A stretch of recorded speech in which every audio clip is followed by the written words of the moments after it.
Hello everybody, welcome back to a brand new video. We just hit 21,000 subscribers. Can we hit to 22,000? So please subscribe and like the video before we get started. But now let's get started.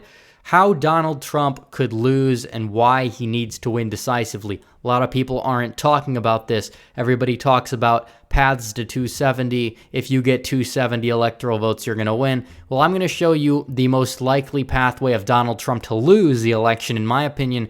And it's actually not him losing at all. It's actually him winning.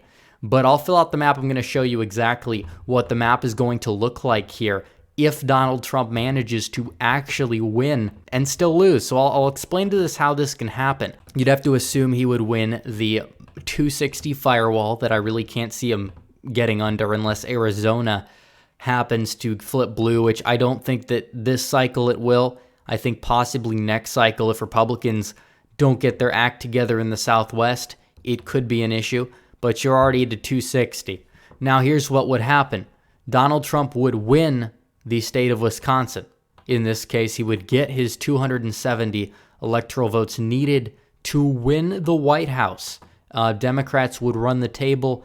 They'd win every other state. They would flip Pennsylvania from 2016. They would flip the state of Michigan from 2016, and that would be their only flips. So when it's all said and done, Democrats end up with 268 electoral votes. Republicans will end up with 270 electoral votes.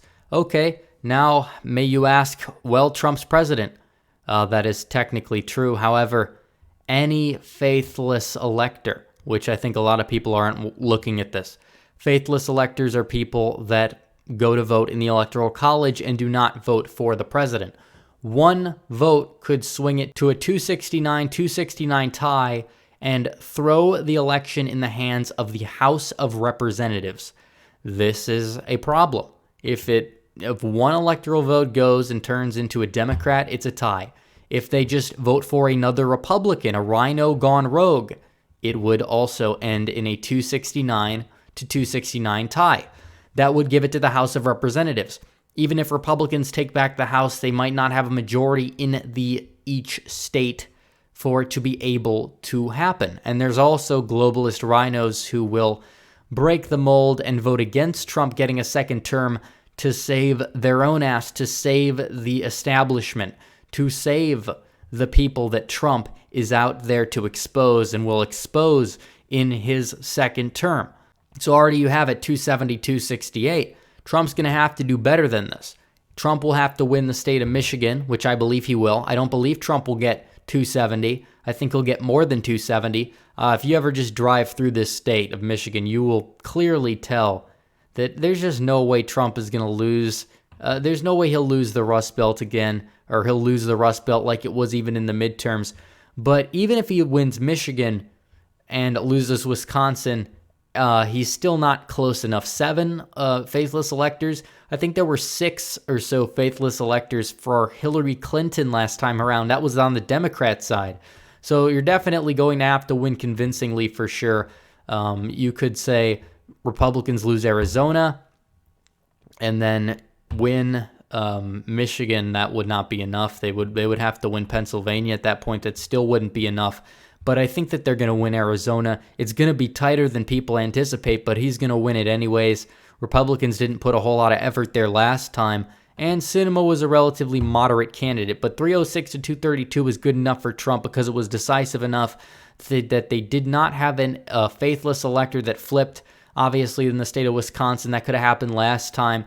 Definitely, you had Republicans gone rogue, Democrats gone rogue, and would the House vote for Trump? If the Republicans win enough to take back the House, they might get enough state majorities in order for them to vote as a group, and if they didn't, they would face severe consequences.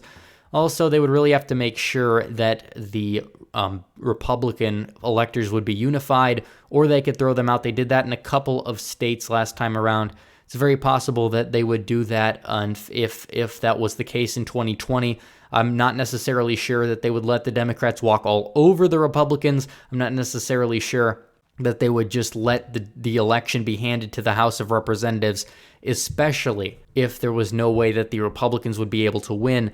But it's possible it could be a stolen election. Donald Trump gets 270 and it's not enough. That's why he's got to do better than 270, and I believe he will do better than 270. You want to talk about the swing states? We can talk about Arizona. I've talked about that. Texas, not flipping yet. Georgia, not flipping yet. Could be closer than people expect, just like Arizona. More worried about Georgia long-term than Texas and Arizona long-term in terms of the decade of the 2020s. As for the state of Florida, North Carolina, Florida is home state. He improved. It looks like he's going to improve there, if anything. North Carolina, similar thing, especially in the rural part of the state. He could do even better. A lot of the western part of the state is just like Tennessee, just like Kentucky, just like West Virginia. Strong, trending red strongholds. Ohio, similar thing. Rural Ohio will carry it. The state of Iowa, it's probably not going to trend blue a whole lot, in my opinion. Might actually trend red and surprise people. A lot of the reason why Iowa was not a red state, despite it looking and being exactly like Nebraska, exactly like Kansas, the Dakotas, was religion. You had the Dutch reformists, I believe, in the northwest part of the state that were very, very, very Republican up by the Sioux City area.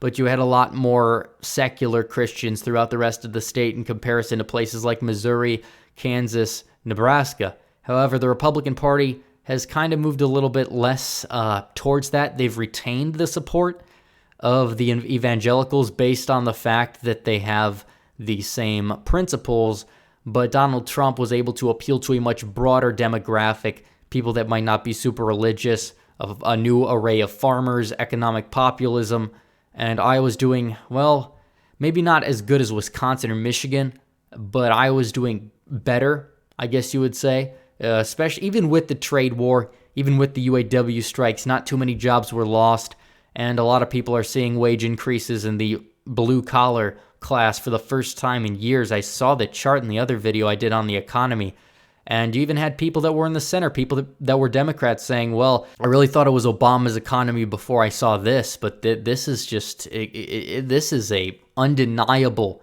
evidence that Trump has the tax cuts that are actually doing something, potentially the tax cuts, potentially some of the other deregulation that he's done, finally starting to kick in.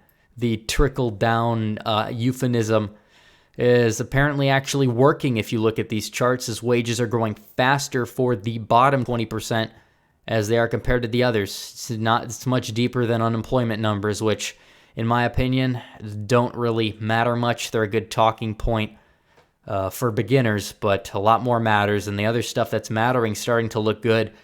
Pennsylvania doing a lot for energy independence. That's going to help him out there. Wisconsin, a state that I think is trending to the red.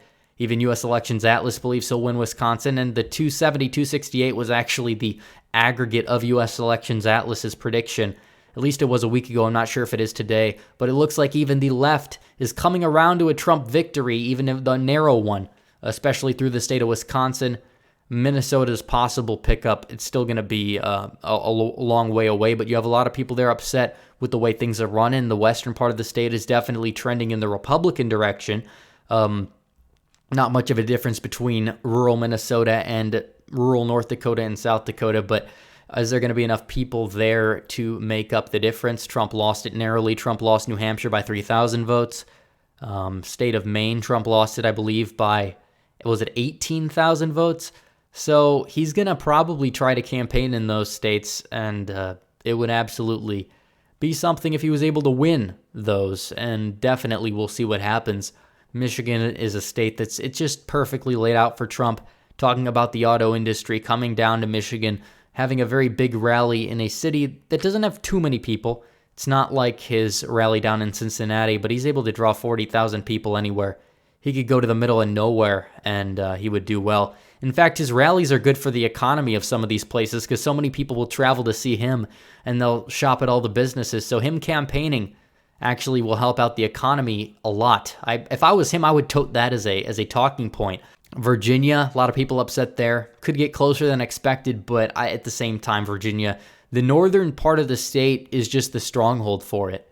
And you see a similar thing in Nevada. I think he'll win Nevada if it's Warren or Sanders. Biden probably could win the state based off. I think Biden would do a little bit better with Latinos, but not by much. I still think Trump will do a few percentage better with Latino voters. I think Asian voters might doom Trump in Nevada because Republicans seemingly used to win them back in the day. Now, for some reason, they're doing absolutely horrendous with them. And I'm not exactly sure why that is. But either way, it does seem like Trump is in a good shape to win. Even if he won't build on the 306, he'll still be able to find a way to get it. There's also scenarios where he could win Wisconsin, Michigan, and Pennsylvania. He could still technically lose the state of Arizona, and he could still win decisively. I don't think he's going to want to lose it. I think that it's possible he'll win the state, and then McSally will lose it, or he'll carry McSally. Just not the best candidate. Mark Kelly's a strong candidate, a strong moderate, just like Kyrsten Sinema was. And Arizona is a very moderate state, but they typically tend to favor voting for Republicans. It's just the way it is. But as the map stands now, I still see Trump winning, but there's a chance that if he gets to 270, it won't be enough. So disregard everything you see in my videos because it doesn't matter. You got to go vote. If you don't vote, it doesn't matter. Don't watch these and get complacent. I can't stress that enough. A lot of people in my comment section say it. I feel like I don't say it enough. So here I'm saying it. Go vote. Register to vote. Take as many people with you as you can. It's very important for our constitutional republic because we do not live in a democracy, and that's a good thing. So, thanks everybody for watching this video. Please give the video a like. Please subscribe. Can we get to 22K? And comment down below. Donate to the Patreon. Join the Discord. Follow me on social media. Links in description. Thanks everybody for watching. Red Eagle, out.